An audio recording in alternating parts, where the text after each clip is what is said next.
वैसे तो ये समय अमूमन मासिक राशिफल के साथ आने का होता है, परंतु एक महत्वपूर्ण विषय जो ज्योतिषीय आधार पर सामने दस्तक दे रहा है, उसको लेकर हम मासिक राशिफल के पहले उपस्थित हुए हैं।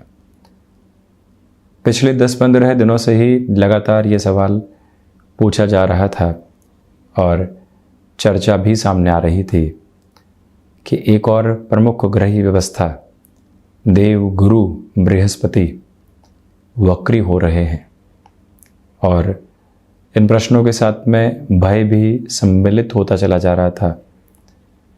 क्या ये परिवर्तन संघर्ष तो नहीं लेकर आएगा?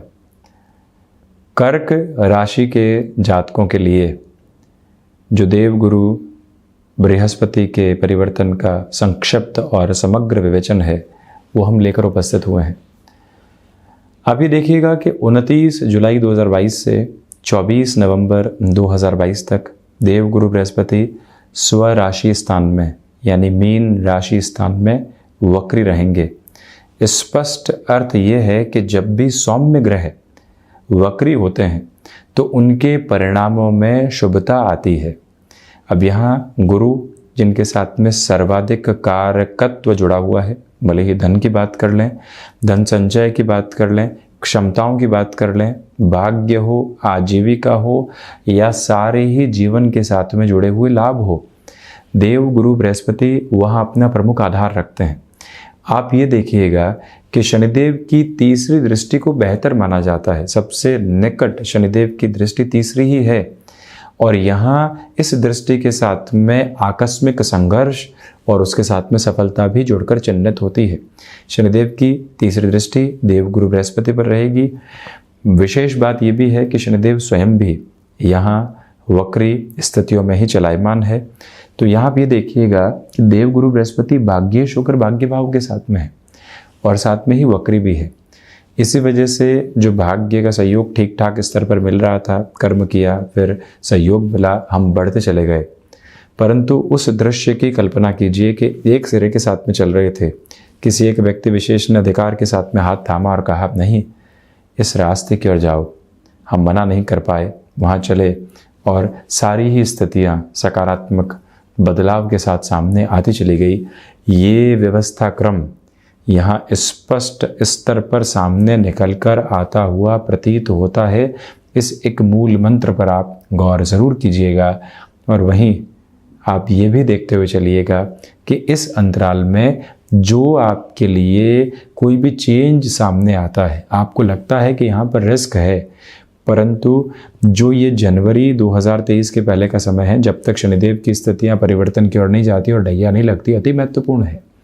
यहाँ भाग्य का सहयोग भी है, परिवर्तन के साथ में सकारात्मक दृष्टिकोण भी है, आत्मविश्वास के बूते वहाँ बढ़ा जा सकता है। चेंज फ्रूटफुल अप्रोच के साथ में इंडिकेशंस को दे रहे हैं। वहीं शनिदेव और देव गुरु बृहस्पति दोनों ही प्रमुख ग्रहों की दृष्टि यहाँ राशि भाव पर रहेगी, जिसमें भी देव गुरु बृहस्पति अपने उच्च राशि स्थान को देखने वाले होंगे।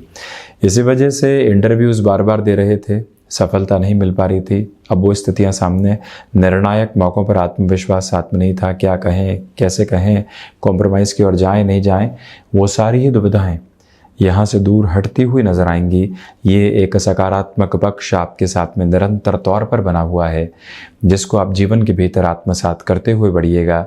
और आप इस बात पर भी गौर कीजिएगा कि यहाँ इस समय की प्रतिध्वनि के साथ में चलते हुए आपके लिए व्यापारिक पक्ष में भी लंबी दूरी के निर्णय लेना, क्योंकि यहाँ व्यापार भाव के अधिपति होकर शनिदेव व्यापार भाव में ही चेष्टा बली यानी वक्री और देवगुरु बृहस्पति नवमेश होकर नवम भाव में।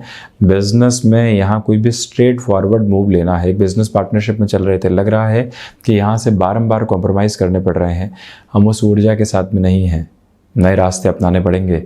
ये समय समग्र तौर के ऊपर आपके लिए एक पॉजिटिव इंडिकेशन को दे रहा है, परंतु गृहस्थ जीवन की ओर से कोई भी सलाह मिलती है उसको अपनाकर आप चलिएगा। यहाँ पर मेटल संबंधी कामकाज हो या फिर शेयर मार्केट संबंधी कामकाज, लंबी दूरी के निर्णय प्रभावित स्थितियों के साथ में सकारात्मकता देंगे। वहीं देवगुरु बृहस्पति वक्री रहते हुए जब 7वीं दृष्टि से यहाँ पराक्रम भाव को देखेंगे और वो भी बुध के राशि स्थान को देखने वाले होंगे, तो यहाँ व्यर्थ के क्लैशेस के अप्रोच से दूर रहने की पूरी रिक्वायरमेंट है आपके लिए। ये एक निवेदन हम करना चाहेंगे। कहीं पर भी आपको डेजिग्नेशन में गेन मिला, आपने सोचा कि नहीं अब तो बदलाव नहीं बदला लेने का वक्त है, ऐसी प्रवृत्तियों से आप पूर्णतया दूर रहें। भाइयों मित्रों के साथ संबंधों में सुधार की पूरी गुंजाइश यहाँ आपके साथ में देखी जा सकती है। कोई भी विरोधाभास की स्थितियाँ नहीं है। यात्राओं से संबंधित कामकाज या स्थान परिवर्तन अपने इंडिकेशन को सामने रखता है, तो वहाँ पर भी अपनी पूरी ही ऊर्जा के साथ में बढ़ने का प्रयास करते चले जाइएगा। अटमोस्ट लेवल की पॉजिटिविटी आपके साथ में एस्टेब्लिश रहेगी। ये एक प्रमुख निवेदन। वहीं देवगुरु बृहस्पति 9वीं अमृतमयी दृष्टि से पंचम भाव को देख रहे हैं। ये स्पष्ट हो जाता है कि एजुकेशन में एक सिस्टमेटिक फ्लो रहेगा। आपने स्टॉक मार्केट में लंबे समय का निवेश किया तो बेहतरी है। वहीं पर संतान सुख की ओर जो भी महिलाएं यहाँ लंबे समय के बाद अग्रसर हुई हैं, आपकी ट्रैवल, साथ ही साथ में कुछ समय के लिए अपनी जो एक तरह से जॉब की पोजीशन को रिज्यूम करके चलना, ऐसी स्थितियों में भी इस समय को देवगुरु बृहस्पति के चेष्टा बल के साथ में बेहतर कहा जाएगा। ये गौर कीजिएगा कि रोगेश यहाँ नवम भाव के साथ है, इसी वजह से लिवर से संबंधित कोई भी परेशानी सामने निकल कर आती है। प्रॉपर बेस के ट्रीटमेंट की ओर जाने का पूरा ही प्रयास आप करते चले जाएं। ये भी एक स्पष्टता अपने साथ में आप बनाकर ज़रूर रखिएगा। ये एक करबद्ध निवेदन है। और वहीं आप ये भी गौर करते चले जाइएगा कि यहाँ पर जो फाइनेंशियल बर्डन्स बने हुए थे उसके कम होने के रास्ते भी सामने होंगे। चार्ट का संबंध देवगुरु का यहाँ पर धन भाव के साथ में जो इनका कारक भाव है, धनागमन रहेगा। साथ ही साथ में खर्चे भी आपका स्वागत कर रहे हैं, वहाँ से रिएक्टिव आप नहीं हो। वहीं नवम भाव के कारकत्व के साथ में खुद देवगुरु जुड़े हुए, पंचम की स्थितियों के साथ में दृष्टि संबंध जिसकी हमने चर्चा की, यहाँ से यानी कर्म से दोबारा का संबंध बन रहा है। इस स्थिति को ठीक ठाक कहा जाएगा। परंतु जब भाग्य का सहयोग हो, हल्का फुल्का कर्म भी आगे बढ़ता है तो परिणामों की बेहतरी रहती है। 3-11 का संबंध सर्वांगीण लाभ के भाव से है। जो कार्य लंबे समय से अटके हुए थे वहाँ पुनः तीव्रता की उम्मीद की जा सकती है। विदेश संबंधी स्थितियों में ठीक ठाक आधार यहाँ पर कहा जाएगा। तो ये था कर्क राशि के जातकों के लिए देवगुरु बृहस्पति के होने वाले वक्रगत आधार का प्रभाव। हम ऐसी चर्चाओं के साथ उपस्थित होते रहेंगे। धन्यवाद और कोटिशः आभार।